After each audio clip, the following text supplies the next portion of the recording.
আরে সোনা রূপা তো দেখছি মেঝেতে বসে বসে খেলছে, হামাগুড়িও দিতে শিখে গেছে দেখছি। আর মেজ বউ আর ছোট বউ তো গল্প করছে। চলো দেখে নিই বন্ধুরা আজকের গল্পে কি হতে চলেছে।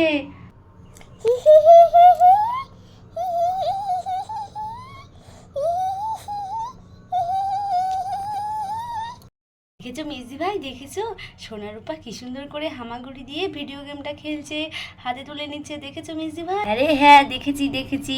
বদ্দি ভাই তো আমাকে ঘরে পাঠালেন রে সোনা রূপাকে দেখতে, আর তুই তো দেখছিলি। বদ্দি ভাই আমাকে বললো একটু খাইয়ে দিতে, আর খাইয়ে দিতে এসেছি। দেখ না ওরা খেলছে, ওই জন্য আমি ওদেরকে ধরছিও না। হ্যাঁ রে ছোট, তোকে একটা কথা বলবো ভাবছি। বলো না মিসদি ভাই, বলো না কি বলবে। আরে হ্যাঁ রে ছোট, বলছিলাম এবার তুইও বাচ্চা কাচ্চা নিয়ে, হ্যাঁ কিরে বাচ্চা কাচ্চা কবে আসবে বলতো? আর সোনার রূপা কি বাড়িতে একাই গুড় করে খেলবে নাকি? কবে নিবি বলতো? হ্যাঁ কিছুই তো বুঝতে পারছি না। হ্যাঁ মেজদি ভাই, তুমিও না পারো, তুমি যে কি বলো। কেন? কেন বলার কি আছে? হ্যাঁ কেন বলার কি আছে? জানিস তো সোনার রূপা যখন ছিল না রে বাড়িতে, জানিস তো বদ্দি ভাই আমাকে পাগল করে দিত। শুধু বলতো রিঙ্কি রিঙ্কি, ছোট ছোট বাচ্চা কাচ্চা কবে আসবি রে বাড়িতে? আর দেখ না এখন সোনার রূপা এসেছে, আর বাড়িটা কত ভরা ভরা, তো আরও পুচকা পুচকি এলে তো বাড়িটা আরও ভরা ভরা লাগবে নাকি? দিদি ভাই তুমি যে কি বলছো না, আর আমি তো কিছুই পারি না, কি করে মানুষ করবো বলো তো? আর কোলেই বা কেমন করে নেব? আর দেখেছো পাগলির কথা। আরে ঠিক শিখে যাবি রে, ঠিক শিখে যাবি কোলে নিতে। আর তাছাড়া সোনার রূপাকেও তো কত সুন্দর করে কোলে নিস বলতো। হ্যাঁ ঠিক আছে ঠিক আছে। শোনটি না, অনেকক্ষণ হলো বসেছি বুঝেছিস। আমি একটু পুচকি দুটোকে মুড়ি দিয়ে যাচ্ছি, কেমন, মেঝেতে থালার মধ্যে করে। ওরা খেতে থাকুক, আর তুই একটু ধ্যান দিস বোন, গলায় যেন না ঠেকে। ঠিক আছে দিদি ভাই, ঠিক আছে। তারপর বন্ধুরা রিঙ্কি গিয়ে পুচকি দুটোর জন্য মুড়ি নিয়ে আসে, চলো দেখে নি।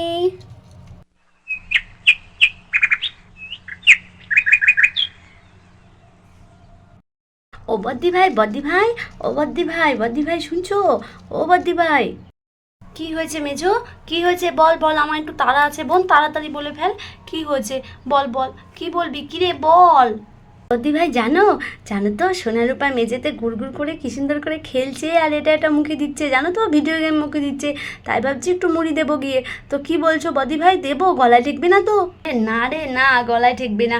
যা যা যা, একটু মুড়ি নিয়ে গিয়ে দে। আর ওই যে ওখানে মুড়ির কৌটো আছে, দাঁড়া দাঁড়া আমি দিচ্ছি।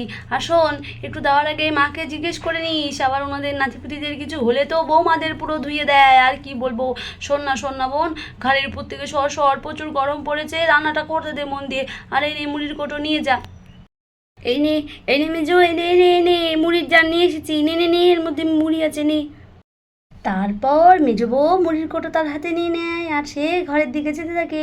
আর তখনই বড় বৌমা বলে, হ্যাঁ রে মেজো, তুই তো বললি ছোট ঘরে আছে, আর তুলি কোথায় রে? তুলিকে তো অনেকক্ষণ দেখতে পাচ্ছি না। ও বদ্দি ভাই, তুলি তো ওই যে ওর ঠামির সঙ্গে দেখো বারান্দায় বসে বসে গল্প করছে। ও বদ্দি ভাই আমি তাহলে যাই, কেমন, পুচকি দুটো বড্ড খিদে পেয়েছে, বুঝেছো বদ্দি ভাই, আমি যাচ্ছি তাহলে। আর শোন না বোন, একটু পরে একটু রান্নার কাছে আসিস, কেমন, আমার ভীষণ গরম লাগছে। ঠিক আছে বদ্দি ভাই, ঠিক আছে, তাহলে আমি আসছি, কেমন, ওদেরকে খাইয়ে দিয়ে আসছি আমি। তারপর মেজো বউ মুড়ির কৌটো নিয়ে ঘরের দিকে যায়। যাই বাবা, পুচকি দুটোকে আজকে মুড়ি খাওয়াবো। আমার তো ভাবতেই খুব আনন্দ লাগছে, পুচকি দুটো মুড়ি খাবে। ঠিক সেই সময় তার শাশুড়ি মা মেজো বৌমাকে বলে ওঠে, হ্যাঁ গো মেজো বৌমা, তুমি মুড়ির জার নিয়ে কোথায় যাচ্ছ বলো তো? হ্যাঁ কে খাবে মুড়ি, হ্যাঁ কে খাবে বলো তো? ও মা, আপনার দুই নাতি খাবে মা, সোনা রূপাকে ভাবছি একটু মুড়ি খেতে দেবো। জানেন মা, মেঝেতে গুড়গুড় করতে করতে ভিডিও গেম মুখে দিচ্ছে, এটা ওটা মুখে দিচ্ছে, আর কত সুন্দর খেলছে, তাই ভাবছি একটু মুড়ি মুখে দিয়ে দেবো। কি বলছেন মা? শোনো বৌমা, শোনো, মুড়ি মুখে দিয়ে দিতে হবে না, একটা থালায় করে গিয়ে ওদের সামনে গিয়ে দাও, ওরা দেখবে গুড় করতে করতে একটা দুটো করে খাবে, আর ওই খাওয়াটাই ওদের গায়ে লাগবে, বুঝেছো? ওইভাবেই দাও। কিন্তু মা, ওদের যদি গলায় ঠেকে যায় মা, তাহলে আপনার ছেলে তো আবার আমাকে বকবে। এই তোমাদের মাঝে নিয়ে হয়েছে এক জ্বালা, বুঝেছো? তোমরা কোনো কিছু বুঝতেই চাও না। তুলিকে তো এইভাবেই দিয়েছি নাকি, আর তাছাড়া আমার ছেলেদের কিন্তু এইভাবেই মানুষ করেছি আমি, বুঝেছো? কোনো কিন্তু জ্বালাতন ছিল না। যাও যাও, ওইভাবেই দাও মা, ওইভাবেই দাও। ঠিক আছে মা, ঠিক আছে, তাই হবে মা, তাই হবে, যাচ্ছি মা যাচ্ছি। তারপর বন্ধুরা তুলির কাকিমণি মুড়ির জাল আর একটা থালা নিয়ে ঘরের দিকে যেতে থাকে সোনার রূপার কাছে। তারপর দেখি চলো কি হয়। ছোট আমি এসে গেছি, দেখ আমি মুড়ির জাল আর একটা থালা নিয়ে এসে গেছি।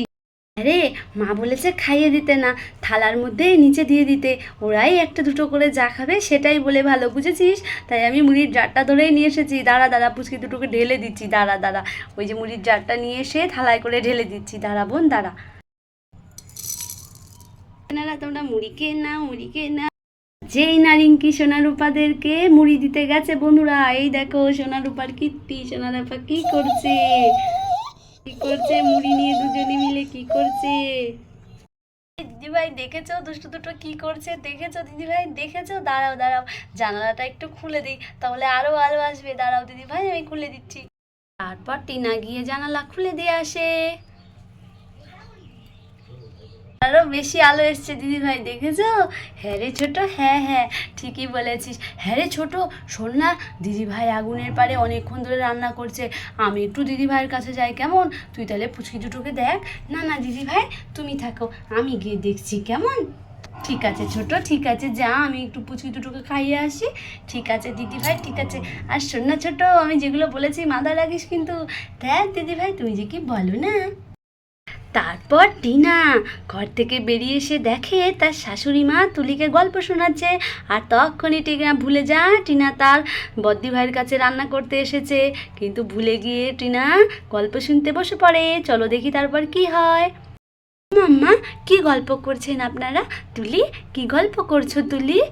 ও বৌমা কি আর গল্প করব, দেখো নাতিপুতি হলে যা হয়, এখন আমাকে তুলি ধরেছে ভূতের গল্প শোনাতে। ও মাম্মা শোনান না, মা শোনান না, আমিও একটু শুনবো মা, আমিও একটু শুনবো। ঠিক আছে বসে পড়ো শান্ত হয়ে, আমি শোনাচ্ছি, লাফালাফি করতে হবে না।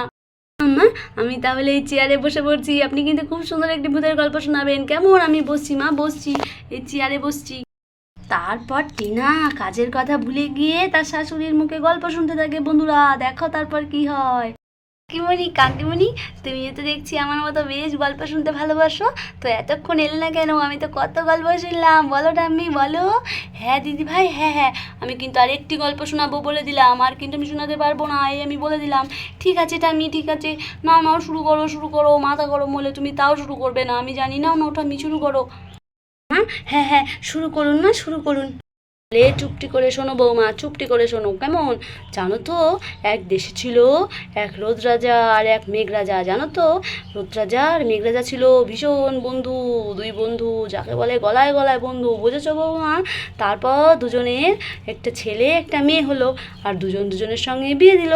তারপর রোদ রাজা আর মেঘ রাজার ছেলে মেয়ের সঙ্গে যখন তারপর তো ভূত বেরিয়ে পড়লো বৌমা, জানো সে কি ভূত। আর বন্ধুরা যখন এইভাবে গল্প শুনছিল টিনা, আর ঠিক তখনই বড় বউ বলে ওঠে, ওফ কখন গেছে মেজো, এখনও দেখছি এলো না, আর ছোটকেও পাঠালো না, কি যে করি এই মেয়েটাকে নিয়ে।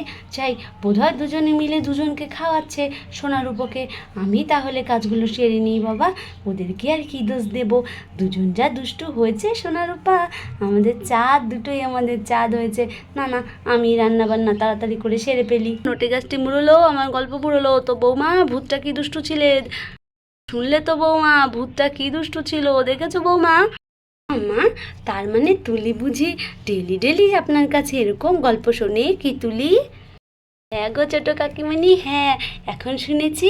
আবার স্নান টান করে খেয়ে দিয়ে ঘুমাবো, ঘুম থেকে উঠে বিকেলবেলা কিছু খেয়ে পড়তে বসবো, তারপরে আবার আমি ঠামির কোলে মাথা দিয়ে সন্ধ্যাবেলায় গল্প শুনবো। ও মামা আমিও শুনবো, কিন্তু এই আমি বলে দিলাম আমিও শুনবো। আচ্ছা আচ্ছা ঠিক আছে ঠিক আছে, দেখি বড় বৌমা কী করে, অনেকক্ষণ তো হলো গল্প করতে বসেছি, বড় বৌমা যে কী করে কে জানে। তখনই ছোট বৌমা কপালে হাত দিয়ে বলে, হে ভগবান আমি তো এসেছিলাম বদ্দি ভাইকে সাহায্য করতে মা, কিন্তু আমি তো সব ভুলে গেছি মা, গল্প শুনতে শুনতে আমি তো সব ভুলে গেছি। ও মামা আমি তো এসেছিলাম বদ্দি ভাইকে সাহায্য করতে, কিন্তু আমি সব কিছু ভুলে গেছি মা, আমি তাড়াতাড়ি করে বদ্দি ভাইয়ের কাছে যাই। ও হো আমি তো সব কিছু ভুলে গেছি। যাই বাবা রান্নাটা এতক্ষণে শেষ হলো, যাই যাই একটু ঘরে যাই, ফ্যানের হাওয়া খাই গিয়ে। ভাই তুমি কোথায় যাচ্ছ বদ্দি ভাই, কোথায় যাচ্ছ? আমি তো এলাম তোমাকে সাহায্য করতে। জানো তো বদ্দি ভাই আমাকে মেজি ভাই অনেকক্ষণ আগে বলেছিল তোমার কাছে আসতে, কিন্তু আমি তো আসতে গিয়ে মায়ের মুখে গল্প শুনতে শুনতে ওখানেই বসে পড়েছিলাম, ভুলে গেছিলাম। চলো বদ্দি ভাই চলো, আমি তোমাকে সাহায্য করছি। ও ওরে দাঁড়া রে দাঁড়া, ওরে দাঁড়া রে দস্যি দাঁড়া, কোথায় যাচ্ছিস বোন, কোথায় যাচ্ছিস? ওরে আমার রান্না হয়ে গেছে, আর তোকে সাহায্য করতে হবে না। চল চল চল সবাই মিলে ঘরে যাই, চল তো দেখি সোনা রূপা কি করছে, চল চল। বদ্দি ভাই, তোমার রান্না হয়ে গেছে? হ্যাঁ, আমি তোমাকে সাহায্য করতে পারলাম না। ওরে হয়েছে রে হয়েছে, তুই যে আমাকে সাহায্য করবি বলে এসেছিস, আমি তাতেই খুশি। চল বোন চল চল, ঘরে চল, ঘরে চল, গরম লেগে গেছে, চল। তারপর সবাই মিলে ঘরে যায়। তারপর সবাই ঘরে গিয়ে দেখে বুড়ির কৌটো টোটো সব কিছু ছড়িয়ে ছিটিয়ে পড়ে আছে, আর সোনা রূপার সঙ্গে তার মাও হামাগুড়ি দিচ্ছে। চলে এসো সোনা, চলে এসো, আমিও হামাগুড়ি দিচ্ছি, চলে এসো সোনা, চলে এসো, আমিও হামাগুড়ি দিচ্ছি তোমাদের মতো। এই দেখে তার শাশুড়ির তো চোখো চল গাছ। একি বৌমা, বৌমা কি করছো, কি করছো? হ্যাঁ, সোনার আপার সঙ্গে দেখছি তুমিও হামাগুড়ি দিচ্ছ। ও আমার এই মেজো বৌমা ছোট বৌমা নিয়ে আমি আর পারি না। একজন রান্না করতে গিয়ে গল্প করতে ভুলে যায়, আর একজন দেখছি মেয়েকে খাওয়াতে খাওয়াতে নিজেই হামাগুড়ি দিচ্ছে। আমি যে কি করি এদের নিয়ে, ও ভগবান। হ্যাঁ মা, হ্যাঁ, না মানে ওদের সঙ্গে একটু হামাগুড়ি দিচ্ছিলাম মা। দেখুন না মা, দেখুন না, দুজন মিলে কি সুন্দর দুষ্টুমি করছে, তাই ওদের সঙ্গে একটু দুষ্টুমি করছিলাম। পুরো হাঁপিয়ে গেছি বদ্দি ভাই, পুরো হাঁপিয়ে গেছি বদ্দি ভাই, হামাগুড়ি দিতে দিতে পুরো হাঁপিয়ে গেছি, জানো তো বদ্দি ভাই, পুরো হাঁপিয়ে গেছি। ও মা দেখেছেন, মা দেখেছেন, আপনার দুই বউয়ের কাণ্ড দেখেছেন মা, দেখেছেন? একজন তো তুই মেয়ের সঙ্গে নিজেই ছোট হয়ে গেছে, হামাগুড়ি দিচ্ছে, আর একজন তো আমার সঙ্গে রান্না করতে গিয়ে গল্পে ব্যস্ত মা। কী যে করি এদের নিয়ে, কী যে করি। তো বন্ধুরা, কেমন লাগলো আমাদের ছোট আর মেজর এই গল্প আর এই কীর্তিকলাপগুলো? হ্যাঁ, যদি ভালো লেগে থাকে অবশ্যই কিন্তু আমাদের চ্যানেলকে একটু সাবস্ক্রাইব করে দিয়ে আমাদের পাশে থেকো, আর সবাই ভালো থেকো বন্ধুরা, টাটা।